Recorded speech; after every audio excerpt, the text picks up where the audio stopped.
Weather means it's a busy time of year for homeless shelters, but for people with pets and without a place to call home, finding shelter can be even more of a challenge. Local 5's Aaron Taylor spoke with one group that is working to address that problem here in Northeast Wisconsin.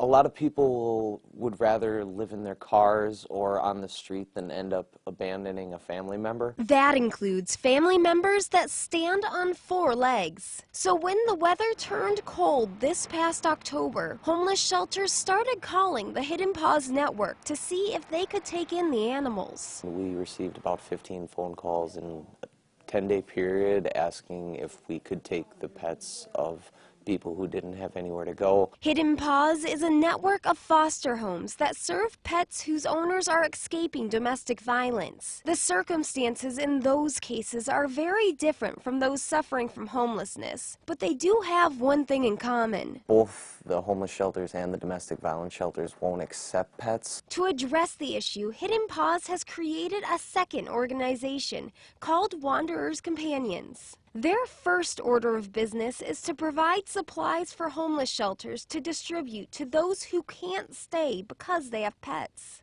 To keep those supplies at the ready, Wanderers Companions is in need of some help. They're looking for donations of toys, blankets, sweaters, pet food, and even for people who are able to donate some of their time. We need coordinators for distribution of goods. We need people who can crochet and knit supplies. Because homeless pets get cold too. Most breeds don't have the fat or the fur to keep themselves warm. Helping pets make it through homelessness with their people. To break that bond is sometimes worse than the situation that they're in. In Green Bay, Aaron Taylor, Local 5 News.